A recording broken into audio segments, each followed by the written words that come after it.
Welcome to One Mind Zen. Tonight's Dharma talk is given by Won Yung Min. So I think Western convert Zen Buddhism just makes too much of teachers. That's certainly not true of all convert Buddhism in the West. I don't think it's the case in for like Theravada or like say the Jodo Shinsho Pure Land.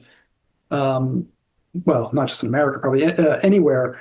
I think teachers are super important and elevated in a lot of Vajrayana Buddhism, it seems, though I don't really know anything about it. So just focusing here on Western convert Zen, and I think making too much of teachers. Like the idea of the Zen master, which I don't think that's really a term we use around here, but that's and the Zen teacher as this sort of singular figure. There's the student, and the student has, quote, a teacher.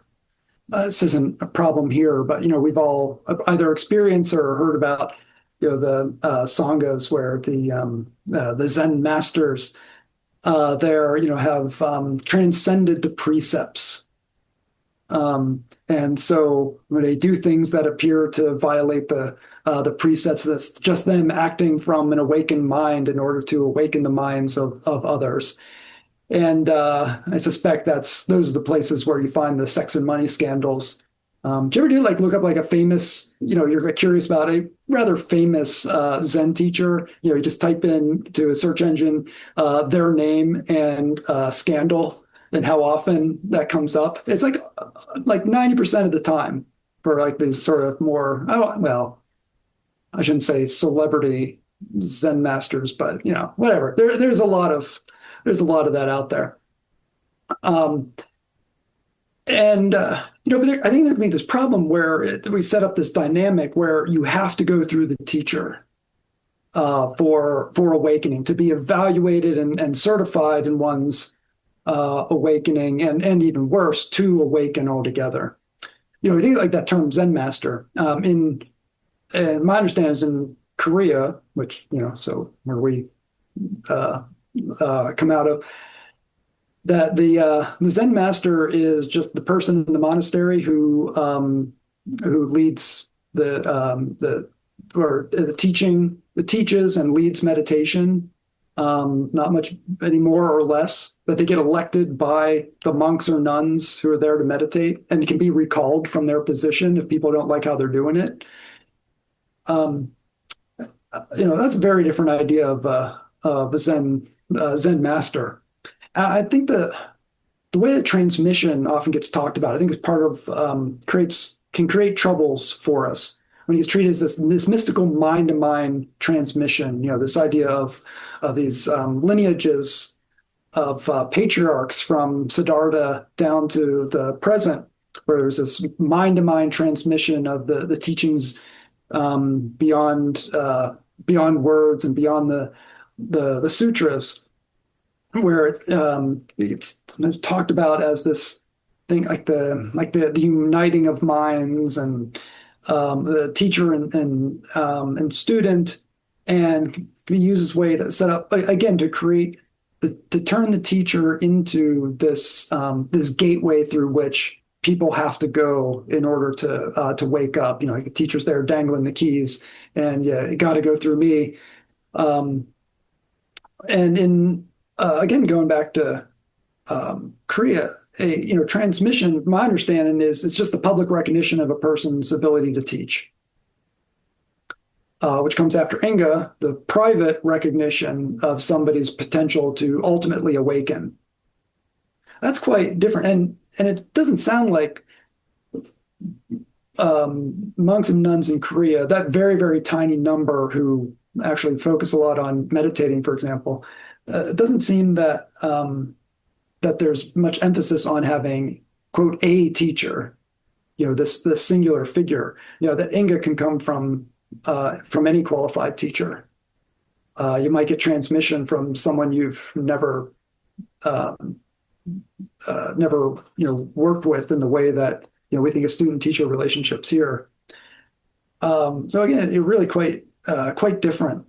And I can't say I ever really believed in this sort of more mystical idea of mind-to-mind transmission, or that I certainly never saw Zen masters as these infallible beings. There's just too much evidence otherwise.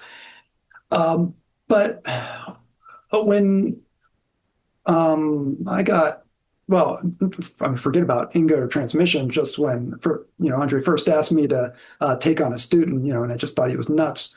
But I really, even though I didn't believe in those more sort of mystical versions of things, I did say like, okay, yeah, but transmission should be like this really big thing. And then when I got it, it's like, what the hell?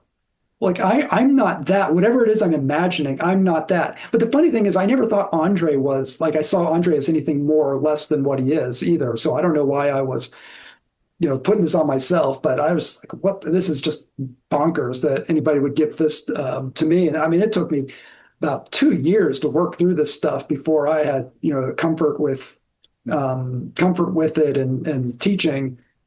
But I finally was able to give that up and just accept the limitations of teachers, the limitations of transmission. Now teachers are super useful. I'm not dismissing the idea of having teachers. And so like if you're really committed to awakening, like this is what you're going to do. By all means, work with quote a teacher, and someone who can be talking to on a regular basis, even like it's typical here with what's going on with your work. Especially like if you're doing Hua Do, I think you've got to have someone you're working with. Like I think you just should not be working Hua Do on your own. Even with just like any form of meditation, have someone check in with. But and certainly if you're going to teach, or I guess you have some inclination towards that, or as in probably it happens just as often, someone comes along and says like, "Hey, you should be teaching." I think you definitely need a teacher then, someone to certify you, hey, this person can teach. But teachers only get you so far. It seems, in my experience with myself, with students, it seems at some point, I mean, you just got to become responsible for your own cultivation. Like at some point, like what more is a teacher going to tell you about what you need to be doing? The various practices, how to do them, how to read the sutras. You just got to do it. And at some point, it also seems, to me, at least in my experience, it just stops being meaningful at some point for one person to be judging or certifying someone. Like after you get a certain point, it's just certifying, or just you're judging your level of awakening. But ultimately, it seems to me we got to turn to Siddhartha's final teachings to Ananda. It said, "Be islands unto yourselves, be your own refuge, having no other. Let the Dharma be an island or a refuge to you, having no other. Inquire into the origins of suffering." And we've all seen this, like people using the quote, "Be an island unto yourself," and like using it. Well, let's see. Well, I was going to say probably folks who aren't actually Buddhists, but no, I think, Buddhists maybe using this quote this way as well. I mean, like, oh, well, then whatever I think is fine. I can just say or do whatever I want. I'm an island unto myself. And of course, that's not the Dharma, especially when you look at the sutra. Siddhartha's like real clear after that exactly what he means by being an island unto yourself and how to become an island. He says you protect yourself with a barrier made of mindfulness.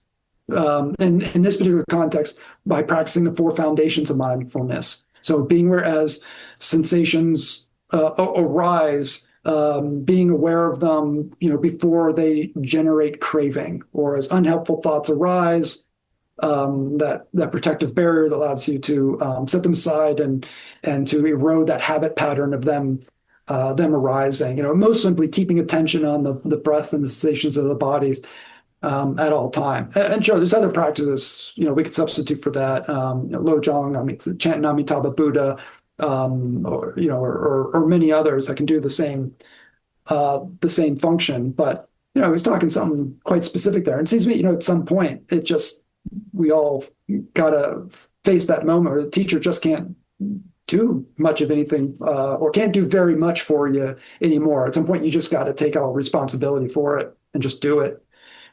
But again, I think teachers are useful, but I think there's also lots of books out there like put this emphasis on students and teachers, and people think, oh, well, I got to get a teacher. Well, maybe you don't. Maybe you're just like for you, meditation is like I just trying to keep a lid on the worst impulses of my mind, or just trying to calm myself down some. You probably don't need, quote, a teacher. You can, whether, I don't know if this applies to anybody here, but, you can be talking to any of the teachers here occasionally. You want help with meditation or something occasionally, sure, talk to them. You don't need to have that super committed student-teacher relationship, or this is being recorded as well. So maybe that applies more to some folks who might be watching this, if anybody watches it. Outside of this group, but should really judge that. Like, do I really need, quote, a teacher, or do I just need to get some help here and there? So again, teachers super useful, but at some point, it seems in my experience, we just got to be islands unto ourselves, and and it took me stupidly long to find peace with that. So hopefully your experience has been better. Thank you for your teaching, he said ironically.